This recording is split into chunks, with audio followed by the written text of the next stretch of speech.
আসসালামু আলাইকুম রহমতুল্লাহি ওবারাকাতুহ। সুপ্রিয় দর্শক শ্রোতা ভাই বোনেরা, কাছে কিংবা দূরে, দেশে কিংবা প্রবাসে, যারা যেখান থেকে আমাদের সাথে যুক্ত আছেন সবাইকে আন্তরিক শুভেচ্ছা ও অভিনন্দন।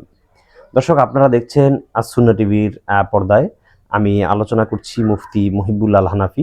নিয়মিত স্বপ্নের ব্যাখ্যা, জীবন সংশ্লিষ্ট বিভিন্ন মাসআলা মাসাইল, কোরআনিক বিভিন্ন আমল তদবির নিয়েও আলোচনা করে থাকি। ধারাবাহিকভাবে সেই পর্বের এই পর্যায়ে আমরা আলোচনা করব যে স্বপ্নে যদি কোনো মানুষ মাছ দেখে তাহলে সেটার ব্যাখ্যা কি হতে পারে। মাছ দেখা আসলে আমাদের জীবনে ভালো কোনো কিছু আসার আলামত, লক্ষণ, নাকি এটা আমাদের জীবনে অশুভ কল্যাণকর কিছু আসার লক্ষণ। দর্শক, এ বিষয়ে আমরা যদিও ইতিপূর্বে আলোচনা করেছি, কিন্তু আলহামদুলিল্লাহ অনেক ভাই বোনেরা বাংলাদেশ সহ পৃথিবীর বিভিন্ন রাষ্ট্র থেকে, বিশেষ করে মিডল ইস্টের বিভিন্ন কান্ট্রি থেকে এবং ইউরোপ আমেরিকার মতো বিভিন্ন রাষ্ট্র থেকেও আলহামদুলিল্লাহ মোট 18-19টি কান্ট্রি থেকে আমাদের ভাই বোনেরা আমাদেরকে দেখেন নিয়মিত। তারা বিভিন্ন সময় বিভিন্ন প্রশ্ন পাঠান আমাদের কাছে, বিভিন্ন মাসআলা মাসাইল জিজ্ঞেস করেন। তো সেই বিষয়গুলো নিয়ে আসলে আমরা নিয়মিত কথা বলে থাকি। মাছের বিষয়ে আমরা দেখেছি, লক্ষ্য করেছি আমাদের চ্যানেলে প্রচুর পরিমাণ কমেন্ট আসতেছে। অনেক ভাইরা সরাসরি ইমেল করছেন, কেউ আছে মেসেজ পাঠাচ্ছেন বিভিন্নভাবে। তো সেই জন্য আমরা নিত্য নতুন আবার যখন প্রশ্ন আসে সেই প্রশ্নগুলোকে সামনে রেখে আলোচনা করে থাকি।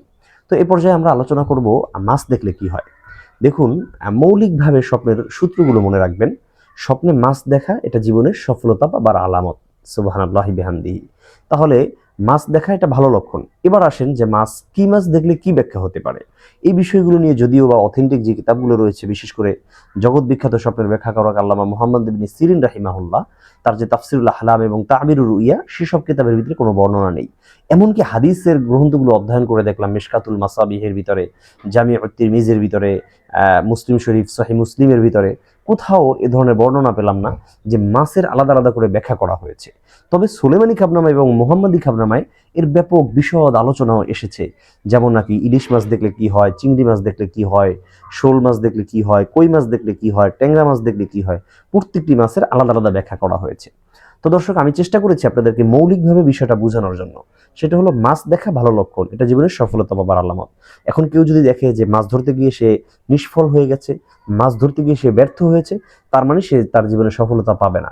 যদি দেখে মাছ ধরতে গিয়ে তার ব্যাপক কষ্ট করতে হয়েছে, অনেক বাধা বিপত্তির সম্মুখীন হতে হয়েছে, তার মানে সফলতার দ্বার প্রান্তে পৌঁছতে গিয়ে তার জীবনে অনেক প্রকার বাধা বিপত্তির সম্মুখীন হওয়া লাগতে পারে। এই জিনিসগুলো কিন্তু বোঝা যাচ্ছে। তাহলে মাছ দেখা ভালো লক্ষণ, বাট সেটার ধরন অনুযায়ী কিন্তু তার ব্যাখ্যা ভিন্ন হয়ে যেতে পারে। তাছাড়া যদি কেউ অন্য কোনো মাছ দেখে থাকেন, নির্ধারিত করে যে হুজুর এই মাছের ব্যাখ্যাটা জানতে চাচ্ছি, অবশ্যই আমাদের সাথে যোগাযোগ করবেন। ডিসক্রিপশন বক্সে পেজের লিঙ্ক থাকবে, সেখানে মেসেজ দিলে আমার সাথে কথা বলতে পারবেন।